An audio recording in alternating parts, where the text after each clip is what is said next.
see me in that camera too? Yes, ma'am. Okay. So my name's Marilyn Grace.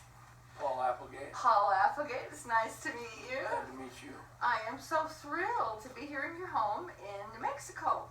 You're sure welcome to be there. Yeah, and we came, my film crew and myself, we came all the way from Panguitch, Utah. Now Circleville is just right next to 30 Panguitch. miles north, I believe. Yeah. Yeah. Yep. And so we're here because we saw you on Josh Gates with the Travel Channel, and you were gracious enough to give them the DNA, and you seem friendly. You're just like the friendliest Parker there is. And we'd love to capture your stories. And so Sure. just a minute ago we said, you know, we'd like to have your grandma. So I'm just going to let you tell us your stories. Okay, well, my grandmother was quite a woman. She was And your smart. grandmother is? Lula Parker Bentonson. And to Which me, is when Butch Cassidy's sister. Butch Cassidy's sister. And when I grew up, I knew her just by Nana. Yeah. And I was born in her home, as was my mother. Wow. And after, when I was born, we lived there for a few years before we moved away. She had, at that time, she was taking care of Max Parker and two boys up there a lot of the time, doing housekeeping and everything, because those were the three that were in Circleville. Right. And all of the rest were scattered all over the country. So, but she, like I say, we were very, very close. And in fact, I've got a lot of nice pictures. She came and visited us at most of the places where we lived. Okay. She spent a lot of time in Kanab, where I grew up. But we moved there when I was 4. Right. And she visited us when we lived in Fillmore, Utah. Again in Winnemucca, Nevada. In Carson City, Nevada. And Denver. So, and I have I have a picture of her holding my sons. Aww. You know. But your sons are Charles and James. Charles and James. Right. But she was there when we got married. Aww. And have her picture there. You and your wife June. Yes, we got married on June 2nd, 1956. Oh my. She was also there when I graduated from college. Wonderful. She was there. She's very involved in your life. Yes, very, very much so. And I've got letters from her, and I've got a lot of these memorabilia. But that whole family had a real sense of humor. They never did capture the sense of humor, particularly my grandmother. And after we moved to Kanab, I would spend the summers, a lot of the summers, living with them in the summertime. And go back up, and I had friends there and everything, and that brought a lot of nice memories. At that time, Grandfather Parker, he died in 1938 when I was 4, but I remember him. Right. I remember him. Right. And then 2 of his brothers, I always call them uncle, you know, they were great uncle, but Uncle Rollins was the youngest of the Parkers, and he served in World War I. And the other one, his name is Ebenezer. They call him Eb, but to the family he was known as Steve. He was always Uncle Steve to me. And at that time, when I was born, Circleville only had about 600 people there.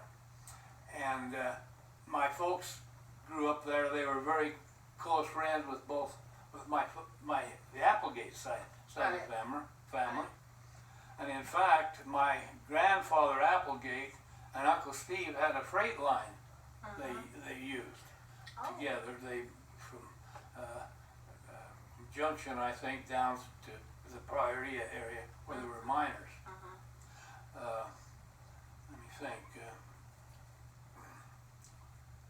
And this is all very very casual. This can all be edited. Oh, good, good. Yes, I'm we're glad. not just like, you got to get it right the first time. And I just wanted to check on the camera. Are we doing okay? We're still rolling. And Okay. because we just can kind of do a cut, and you could take a break. It's like I said, this is a joy. Brent Ashworth, who's the world's largest private collector, he's had Glenn Beck come in and film him. He's had Travel Channel come in and film him, and we came in and filmed him, and he goes, "That was such a pleasure," you know.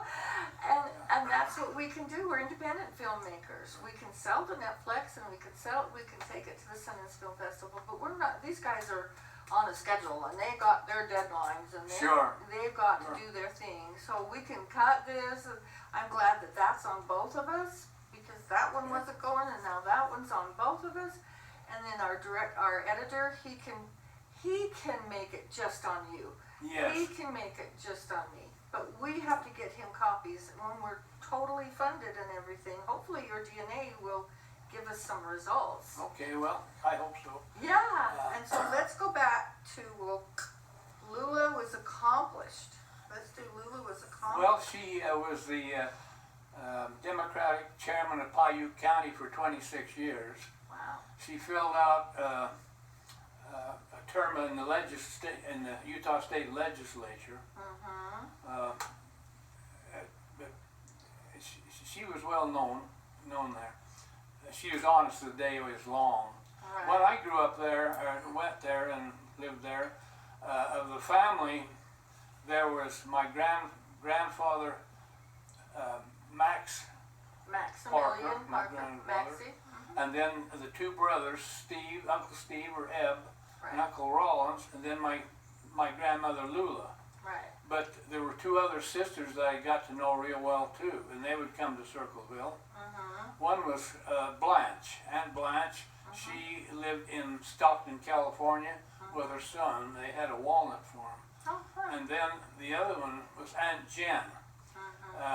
She would come, and I knew her very well. She was really a nice person to know. Yeah. She and her husband lived in Telluride. Oh. And he worked, I think he was a mining engineer, if I'm not mistaken. But anyway, she moved there, and she's buried in the Circleville Cemetery as well. And I've been there. You've been there and seen that? And my grandfather and Applegate and grandmother are buried practically right next to them. In Circleville. Yeah. Oh my. And I'll have to look. yeah, for that, you do 'cause that. We'll film back there again. Yeah. Okay. I used to spend a lot of time with my uncles at their house. That's the big brick one. As you mentioned. Maxie's home. I've been Yes. there too. Yeah, I have right. my picture taken in front of that house Oh, too. okay. Well, I spent a lot of time there. I spent a few nights there. Yeah. They were always so good to me. Oh, And I remember, of course, neither one of them ever married. the boys. The boys, Uncle Rollins and Uncle Steve never married. For goodness sake. Uncle Rollins worked with sheep. He was out of town most of the time. Huh. While Uncle Uncle Steve, Steve. Uncle Steve, They're really Ebenezer. he but lived Steve. there and he had the ranch there. He got the ranch after grandfather died. Oh, really? And Annie, she was dead. She died before I was ever born. Right, because, now tell me the story about Annie. Well, I didn't, of course, she was gone. I never did know her. Right. But my grandmother told me that when they first heard about him robbing the bank in Telluride, Right. it really broke their hearts. Yeah. And they found out. Every mother would feel that way. Yeah, it was normal, I think. Right. And when they heard it, I believe it was on the 4th of July, and they were so embarrassed, they never went out. Oh. And my What grandmother, do you mean by they never went they out? never went out to the parade, they never visited or anything. They were Yeah. embarrassed, they stayed in the house. Oh. I don't know how long or what, but that's what my grandmother told me. Because it was embarrassing to think that your oldest son was out robbing banks and making the news Yeah. of those times. Yeah. Well, of course, you know, he was probably the last outlaw that robbed horseback Yeah. banks, trains, and Yeah. he never killed a man, and he never robbed an individual. He had Yeah, a that's right. lot of friends in eastern Utah Right. stay at. But I don't. All that stuff in between that, I don't know. Right. And in fact, I was never even told about it. About what? About him being Oh. being uncle. Oh, you didn't know? No, I did not know until oh gosh, I must have been 11 or 12. They never spoke about it. And Uncle Steve and Uncle Steve and Uncle Rollins, you never want to ever mention that around them. They were, it was all, in fact, it was hush hush with the whole family, really. Right. But let me think here a minute. Uncle Steve, he had the ranch.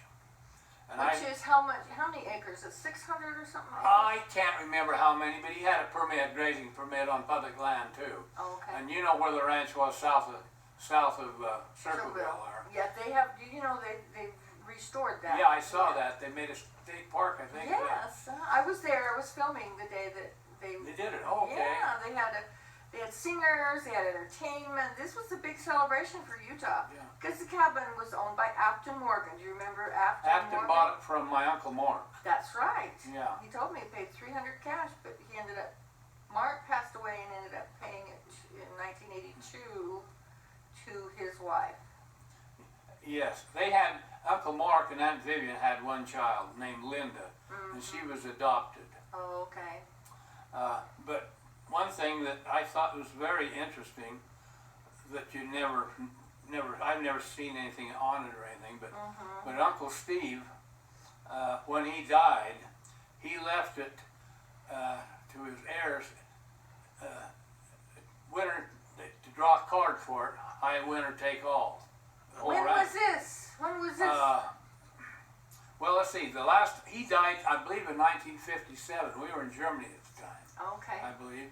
And anyway, Uncle Mark drew a high card, Queen of Hearts. And he had that card. He had that card framed above his door in his house there. Yeah. Yeah.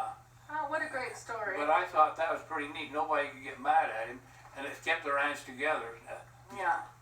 But at the mouth of Circleville Canyon, they had what they call the Parker Dam, and I don't know if that's still there or not, but it was used for irrigation. I don't think so. But when I was back there in the summer times with my friends, one of the things we liked to do was race our horses bareback down to the dam, go swimming. Oh, Come back, that was the best memory ever, huh? Yeah. Uncle Steve, of course, he and Rollins, neither one were churchgoers. Yeah. And Uncle Steve, I remember him, he always had a sack of Bull Durham, you know what the little everything. But I remember in the kitchen, they had a big round wooden table, and they always had, you could smell coffee, I had coffee, but they always had a big round can of strawberry jam in there. Oh. And that smell of that, along with the tobacco smoke, it's just something that This is home, brings back memories. Mm-hmm. And now that house, I think I read somewhere where they said the kitchen door was on the west side. It wasn't, it was on the east side. Mm-hmm. There's a well right outside of that. By the time I came along, Circleville had its own water system, but most of those old wells were still there. Yeah, yeah. And then the corrals were off to the east side of the property and ran straight through the whole block there. And I've been there to Lula's home, and that's the home we're talking about right now. That's the Uncle Steve and Uncle Grandfather Parker's home, the big brick one. I gotcha. Okay, gotcha. Yeah. Now, as far as where my grandmother lived when I was young, not the same house. No, this was the one north of 89. I think it's 89 where I lived. Right. And when I lived there, I remember what the floor plan was and everything. After I went to college, she remodeled it, and she added a bathroom. It didn't have one. It was a $50,000 remodel. I remember. Now maybe you're thinking of John. Yes, okay. John. Well, this is before that. Oh, okay. Sorry. and she had a